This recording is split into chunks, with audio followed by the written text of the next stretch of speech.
Durant ce cours, nous allons continuer l'étude de la troisième partie de la forme de la lance.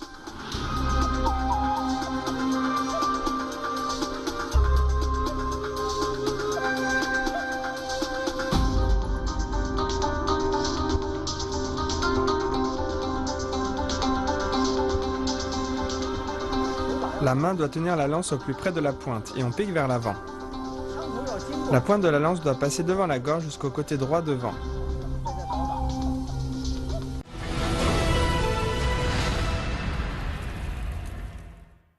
Tirez la lance, tournez le corps et cognez du manche.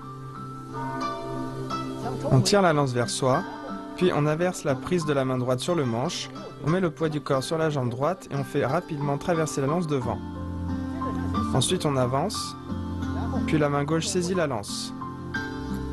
On fait glisser le manche, en même temps on avance avec le pied droit, on tourne le corps et on pique en bas.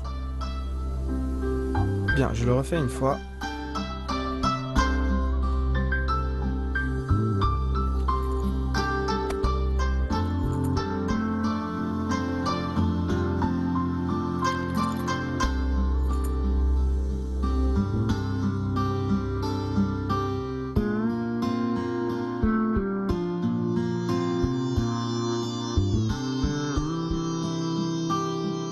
Tournez le corps et cognez du manche. On inverse la prise de la main droite et on fait rapidement passer la lance. Puis on avance, on tourne le corps et on pique en bas.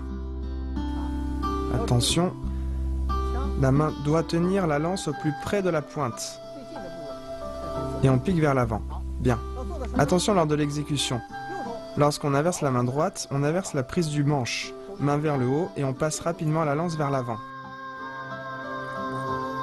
Quand on tourne le corps pour piquer en bas, on saisit la lance au plus près de la pointe. Puis on plie les bras et on pique en bas. Bien, refais-le une fois.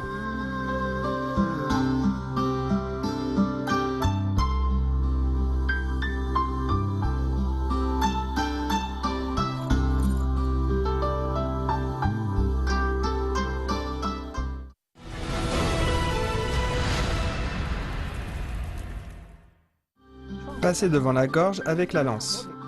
On met le poids du corps sur la jambe gauche et on amène la lance devant. On passe la lance de devant la gorge jusqu'au côté droit devant. En même temps, on inverse la main sur le manche et on passe rapidement la lance devant. Bien, je le montre dans une autre direction, regardez bien. Après être allé en bas, on amène la lance devant, puis on la fait passer devant la gorge et rapidement jusqu'au côté droit à l'avant.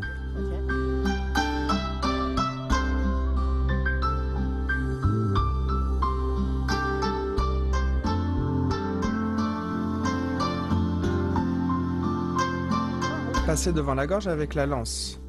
On met le poids du corps sur la jambe gauche et on amène la lance devant. La pointe de la lance doit passer devant la gorge jusqu'au côté droit devant et en même temps on inverse rapidement la main. Bien. Attention lorsqu'on passe devant la gorge. On va vers l'intérieur et quand on arrive devant la gorge, on doit rapidement inverser la main. Puis on passe la lance à l'avant en ligne droite. Bien, refais-le une fois.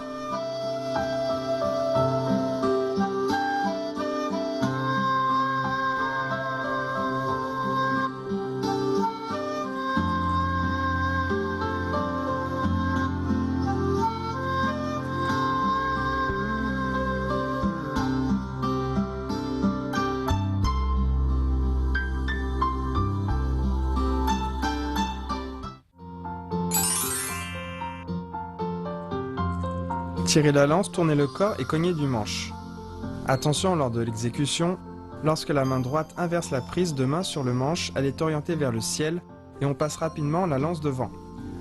Lorsqu'on tourne le corps pour piquer en bas, il faut tenir la lance juste au-dessus de la pointe, puis on plie le bras gauche et on pique en bas.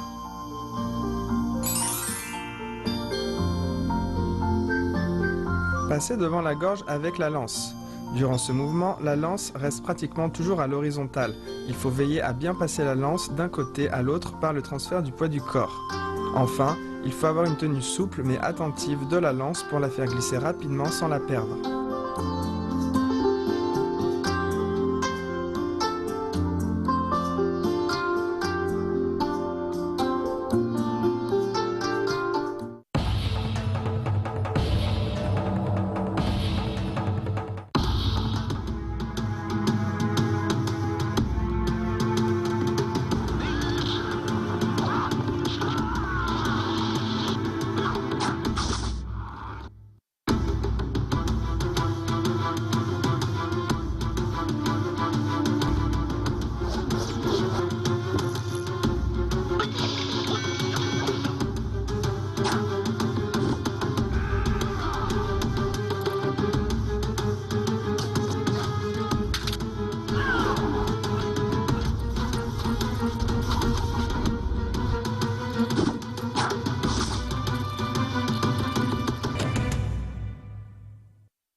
Avancer, tourner le corps et pourfendre. On avance, on brandit la lance au-dessus de la tête et on pourfend vers le bas devant à droite. Je refais une fois, regardez bien.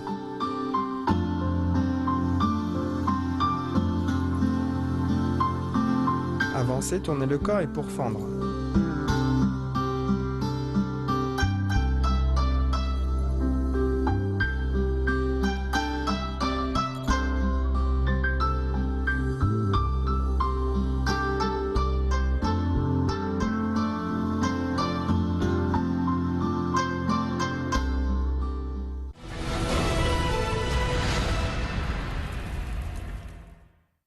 Tirer la lance en position du pas vide.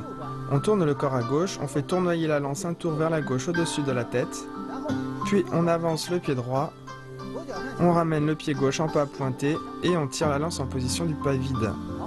Bien, je le refais une fois, regardez bien. Tournoyer, tirer la lance en position du pas vide.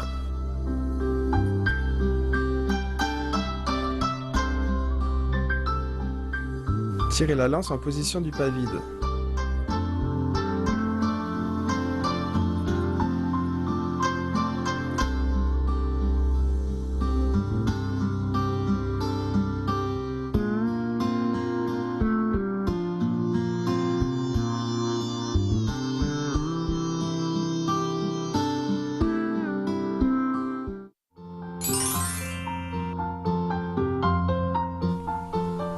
Avancer, tourner le corps et pourfendre.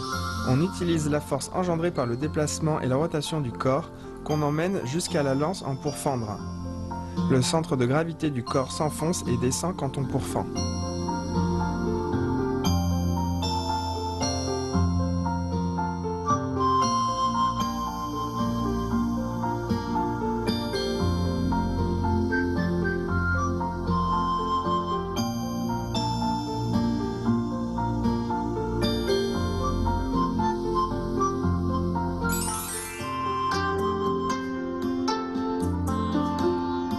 Tirer la lance en position du pas vide.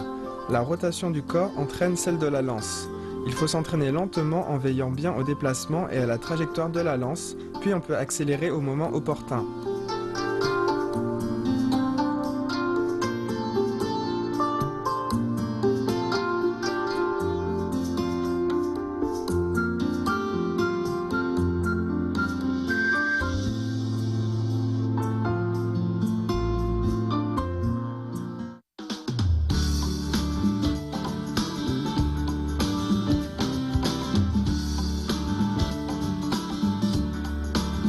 La hampe des lances utilisées dans l'opéra traditionnel chinois est faite de bois de rotin.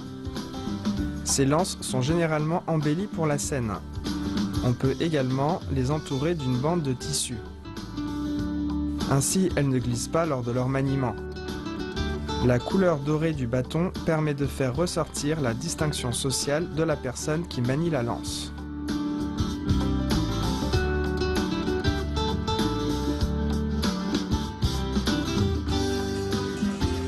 Dans la pièce La passe Tie Prai Guan, la lance est agitée comme un long serpent représentant de manière vivante l'esprit chagriné et indigné du personnage. Les lances utilisées par les femmes sont généralement plus petites. Elles font preuve d'une bonne souplesse, ce qui permet de prévenir des blessures. Et avec les mouvements combinés à plusieurs, cela permet de donner une scène remplie de lances volantes.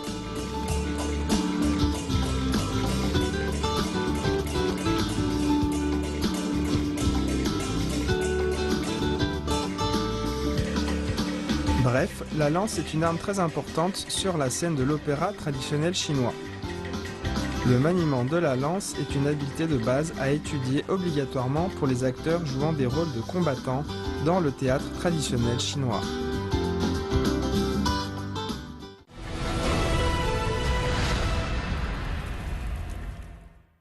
Pratiquons tous les mouvements appris dans ce cours.